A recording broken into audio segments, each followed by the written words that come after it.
El Señor esté con vosotros. Lectura del Santo Evangelio según San Marcos. En aquel tiempo Jesús llamó a los 12 y los fue enviando de dos en dos, dándoles autoridad sobre los espíritus inmundos. Les encargó que llevaran para el camino un bastón y nada más, pero ni pan, ni alforja, ni dinero suelto en la faja, que llevasen sandalias, pero no una túnica de repuesto.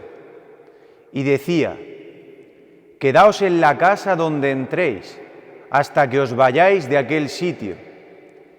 Y si un lugar no os recibe ni os escucha, al marcharos sacudíos el polvo de los pies, en testimonio contra ellos. Ellos salieron a predicar la conversión, echaban muchos demonios, ungían con aceite a muchos enfermos y los curaban. Palabra del Señor. Siéntense un momento, queridos hermanos. Bien, hermanos, pues hemos terminado con la lectura del libro de Samuel, ya ha comenzado esta lectura del libro de los Reyes. Y hoy aparece esta figura de Salomón, que es una figura importantísima en el Antiguo Testamento, porque este Salomón es un rey al cual Dios le ha dado una gracia particular, que ha sido la gracia de la sabiduría. Ha tenido una sabiduría impresionante, de tal manera que el rey Salomón escribió el libro de los Proverbios, el libro del Cantar de los Cantares, el Eclesiastés, y son libros llenos de sabiduría, de esta sabiduría que no es la sabiduría del mundo, porque hoy estamos viviendo un tiempo que pareciera un tiempo de sabiduría, ¿no? En el que la ciencia avanza, en el que en los laboratorios, en las universidades, se va construyendo un tipo de pensamiento en el que Dios desaparece, se margina a Dios. Y ya lo han dicho muchos santos pontífices, como Juan Pablo II, Benedicto XVI, también el Papa Francisco en este tiempo, pero cuando la ciencia deja a Dios a un lado, pues se convierte en un poner al hombre en el centro, erigido como Dios, y eso puede llevar a una catástrofe. Por eso vemos que utilizar la ciencia sin tomar a Dios en cuenta, sin tener en cuenta la dignidad del ser humano, la dignidad inherente, intrínseca que el ser humano tiene como imagen y semejanza de Dios, pues en nombre de la ciencia se pueden hacer verdaderas abominaciones. Por eso hoy estamos siendo testigos de muchas cosas a nivel social. Parece que el ser padre es un capricho, que tú lo eliges el cómo, el cuándo, que ya no hace falta un hombre, una mujer, una familia para tener un hijo. Es como ir al Mercadona y hacer la compra, ¿no? Tú eliges los genes que quieres, como a ti te gusta, si quieres que sea niño, niña, alto, bajo, con ojos azules, ¿no? Y ahora todo esto de la inteligencia artificial y todo lo que estamos viendo, que son avances buenísimos, pero verdaderamente hace falta una bioética, unos límites morales y éticos, porque el problema que está sufriendo el hombre hoy es eso, haberse erigido en esta autonomía moral de la que ya hablaba Kant hace mucho tiempo, y en la que Dios queda relegado a la nada. Y el hombre sin Dios está destinado a exterminarse, porque cuando la criatura corta con el Creador, se animaliza. Y en nombre del adelanto de la ciencia se pueden hacer muchas cosas. Pues hoy aparece esta figura de Salomón, que la sabiduría de Salomón solo remite a una cosa, que es a una sabiduría que no proviene de él, que viene del cielo, que viene de Dios, que es la sabiduría que Dios le da al cristiano a través de su Espíritu Santo. Por eso este rey Salomón, fijaros que a pesar de tener tanta sabiduría, ha sido un hombre celoso de Dios, ha construido el templo de Jerusalén. Si vamos a la Tierra Santa, no sé si han ido alguna vez, está este muro de las Lamentaciones, que es el vestigio que queda del muro del gran templo de Jerusalén, donde estuvo la presencia del Señor, la Shekinah de Yahvé, que después fue destruido. Y esta destrucción del templo tiene mucho que ver con el final de la vida de Salomón, porque Salomón, hoy aparece el rey David, que después de haberse equivocado, haber pecado gravemente, le recomienda a su hijo que nunca se separe, ni separe su trono de Dios, que siempre esté unido a Dios, porque la garantía del éxito es estar unido a Dios. Ayer veíamos cómo David se arrepentía de haberse puesto a medir sus fuerzas sin tomar en cuenta a Dios. Hacía el censo del ejército para ver si iba a poder vencer al otro ejército, pero se había olvidado de que Dios estaba con él. Y este fue otro pecado. Por eso hoy David quiere prevenirle a su hijo el equivocarse, como quizá tú. Hay padres que son muy neuróticos. Hay una lectura, es una lectura, creo, no evangelio, en la que el Señor dice: padres, no exasperéis a vuestros hijos. Creo que se lo dice a través de San Pablo. Igual que dice: hijos, respetad a vuestros padres, dice: padres, no exasperéis a vuestros hijos. Pues muchas veces los padres y los abuelos se quitan sus frustraciones corrigiendo a los hijos y a los nietos. Y digo, ¿qué pasa? ¿Que tu hijo y tu nieto no tienen necesidad de equivocarse? Claro que sí, igual que lo has tenido tú. Es que tú no te has equivocado. ¿Y qué ha pasado cuando te has equivocado? Dios te ha borrado del mapa, Dios te ha exterminado, Dios te ha dejado en tu libertad.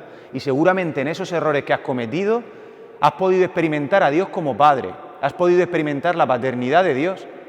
Por eso, hermanos, necesitamos equivocarnos muchas veces. Porque si no fuera gracias a estos pecados que nos hacen agachar la cabeza, que nos hacen ver que no somos dioses, que somos criaturas, si no fuera por eso, ¿cómo podríamos remitirnos a Dios? ¿Cómo podríamos verdaderamente mirar a Dios como Dios de nuestra vida y de nuestra historia? Por eso, a pesar de estos consejos que el rey David da a Salomón, el rey Salomón se casará con mujeres paganas y acabará dando culto idolátrico a otros dioses, igual que tú y que yo tantas veces. Nos vamos detrás de otros dioses. Mucha iglesia, mucha misa, mucho rosario, pero el bolsillo que no te lo toquen. La fama, no se diga, como alguien hable de ti o de uno de tus hijos o tus nietos, se van a preparar, se van a enterar, porque a tu familia no se le toca. ¿Y quién te ha dicho que no? Es que tú eres Dios, a ti no se te puede tocar. ¿Y si Dios permite eso para tu salvación? ¿Y si Dios quiere tocarte, se quiere meter contigo en la historia? ¿Por qué no? Por eso Salomón ha tenido que experimentar en su historia su debilidad, el irse detrás de otros dioses. Pero por la promesa hecha a su padre David, su reino no cae hasta después de muerto Salomón. Será después de Salomón que se destruirá y se separará el reino del norte del reino del sur y ya nunca más volverán a estar unidos y no se levantará la espada de la casa de Israel. Es interesantísimo ver la historia de la salvación porque nuestra historia está ahí dentro también. Y unas pequeñas palabras del Evangelio. Hoy el Evangelio aparece este envío de 2 en 2. El Señor envía a los 12 discípulos. El Señor en el Evangelio hace 2 envíos. El envío a los 12 y el envío a los 72. A los 12 apóstoles y después a los 72 discípulos. Pues hoy vemos cómo el Señor le dice que tienen que ir. Muchas veces nosotros, sin darnos cuenta y queriendo hacer un bien, no nos damos cuenta que a base de bibliazos y cristazos le quitamos la fe a todos los que tenemos alrededor. Porque tú piensas que los demás tienen que estar a la fuerza en la iglesia. Pero es que el Señor te respeta. Y a lo mejor tienes necesidad de experimentar salirte un tiempo de la iglesia.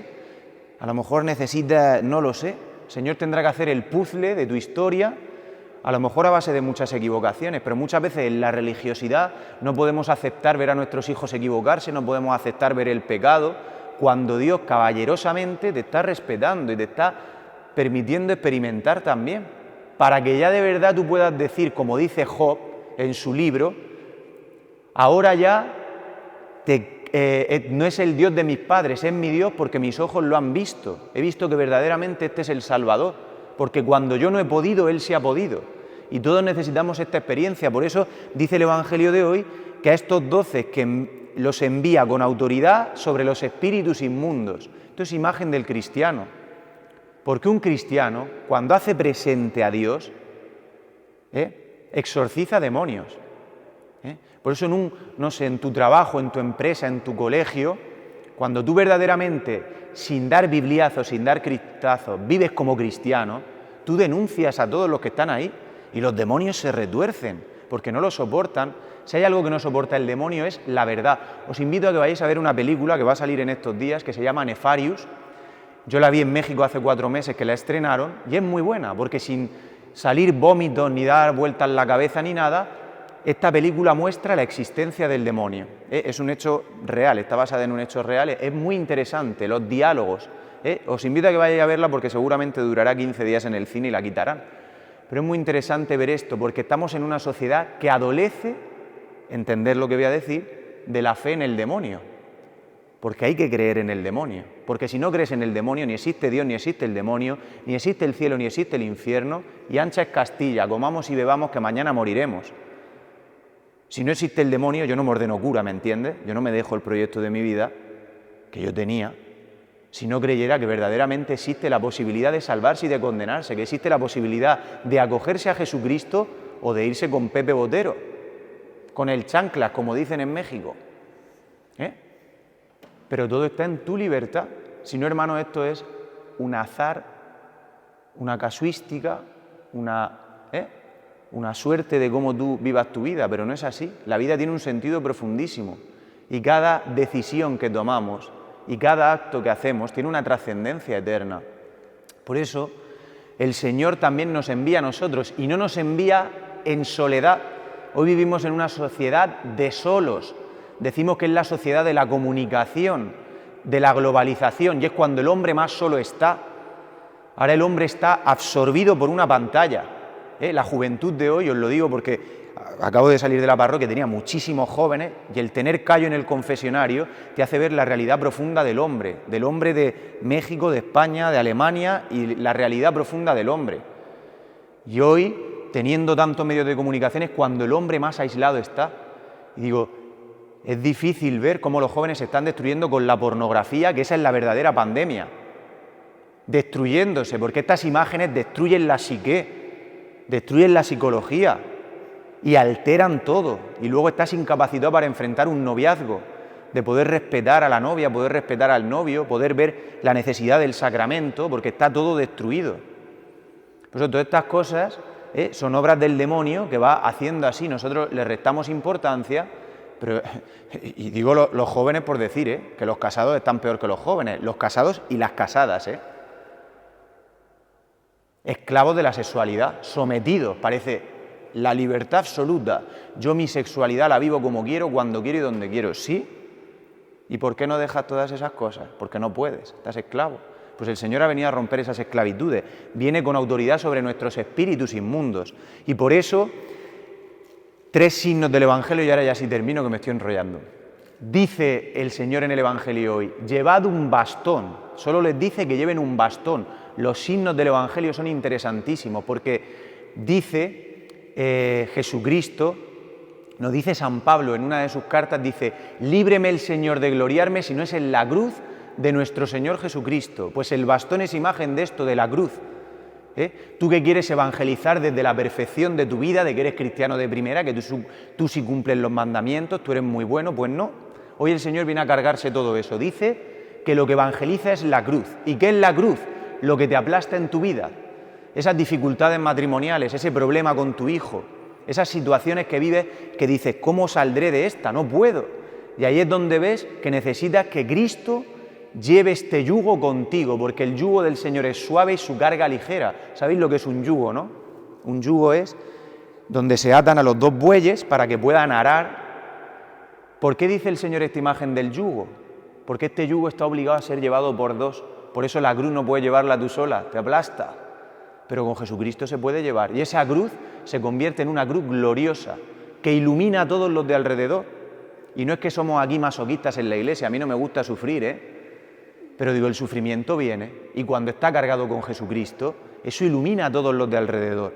Por eso el bastón, el apoyo es en la cruz de Cristo, no es otro, no es la idea de perfección que tienes de familia y de vida, es apoyado en la cruz de Cristo. Y también dice, no llevéis otro manto, solo un manto, como solo uno es el bautismo.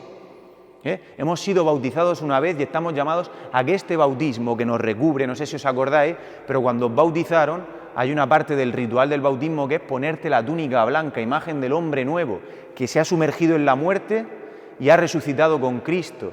Pues esto es un cristiano, que no es aquel que no peca nunca, sino que si peca se levanta y vive en esta tensión del combate escatológico, de caer y levantarte hasta que el Señor venga y te encuentre, o caído o levantado.